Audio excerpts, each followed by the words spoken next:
গেমসগুলো কথা বললো, আমি লাস্ট যে যখন আমি দেখেছি, যখন ধরো 80s-এ, যখন 87, 89, 90 এরকম সময়টায় তোমার তখনও দেখেছি যে ওই ন্যাশনাল গেমস হলে বাংলা 3-4টে টিমের মধ্যে, মানে ম্যাক্সিমাম ধরো 5টা টিমের মধ্যে থাকতো। সার্ভিসেস, পাঞ্জাব, কেরল, মহারাষ্ট্র, তারপরে বাংলা। কোনো কোনো সময় সেকেন্ড পজিশনও বাংলা থাকতো। এতগুলো খেলায় তখন বাংলার ন্যাশনাল চ্যাম্পিয়ন ছিল। কিন্তু মানে আমি গত 10-15 বছরে হাল এমন হয়েছে যে আমাদের ওপরে থাকে মণিপুর, আমাদের ওপরে ইভিন ত্রিপুরা, আমাদের ওখানে মানে ছোট ছোট যে রাজ্যগুলো তারা আমাদের ওপর চলে গেছে। এবং তুমি যদি ইন্ডিভিজুয়ালি দেখো, মণিপুর যদি একটা মেয়েকে মানে অলিম্পিক গোল্ড ব্রোঞ্জ মেডেল আনতে পারে, মণিপুরের একটা মেয়ে, মানে সেই রকম লেভেলের সাকসেসও কিন্তু বাংলার নেই। সবচেয়ে আশ্চর্যের ব্যাপার, আমরা 100 বছর ধরে খেলাটা খেলছি এবং গত 125 বছরের যে স্পোর্টসের বাংলার যে ইতিহাস, তাতে তোমার বহু খেলা, সেটা উৎপত্তি কিন্তু ইন্ডিয়াতে উৎপত্তি হয়েছে কলকাতা থেকে। তার অর্গানাইজেশনটা শুরু হয়েছে কলকাতায়। আজকে একটাও নেই, সমস্তগুলো ছড়িয়ে গেছে ভারতবর্ষের অন্যান্য জায়গায় এবং হাত থেকে বেরিয়ে গেছে।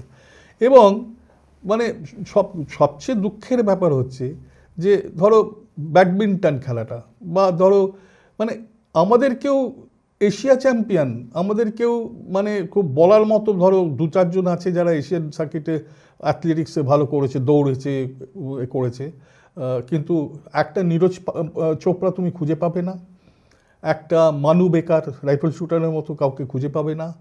ইভেন সবচেয়ে লজ্জার ব্যাপার, 125 বছরের ইতিহাস আমাদের স্পোর্টস ইতিহাস, যে তুমি আমাদের এখানে মানে অলিম্পিক মেডেল পায়নি কেউ, কোনো বাঙালির হাতে অলিম্পিক মেডেল নেই। কিন্তু তুমি খুঁজে দেখো, অস্কার পাবে, নোবেল প্রাইজ পাবে, অলিম্পিক মেডেল নেই।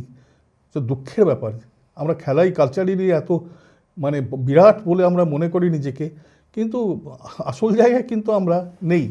এইবার তুমি বিভিন্ন খেলাগুলোর, তুমি এই যে টেবিল টেনিসের উদাহরণ দিলে, টেবিল টেনিসের আমি এখনও বিশ্বাস করি যে টেবিল টেনিসের যে কর্তারা একটা সময় এতগুলো ভালো ভালো প্লেয়ার দিয়েছে, মানে পরের পর বছরের পর বছর চ্যাম্পিয়ন, ন্যাশনাল চ্যাম্পিয়ন করেছে, সেই কর্মকর্তারা যদি আবারও এখন হাল ধরে, তাহলে কিন্তু 3 বছর তাদের হাতে টাইম দিলে এবং সাবস্টেন্সিয়ালি একটা অনুদান দিলে এরা কিন্তু আবার রেজাল্টটা দিতে পারে। কিন্তু বাংলার অ্যাসোসিয়েশনটাকে 3-4 ভাগে ভাগ করে দেওয়া হলো, কারণ যখনই দেখলো দিল্লির বা অন্যান্য স্টেটসগুলো দেখলো যে বাংলা তো এই ভারত প্রোডাকশন করছে, ভেঙে দাও এটাকে।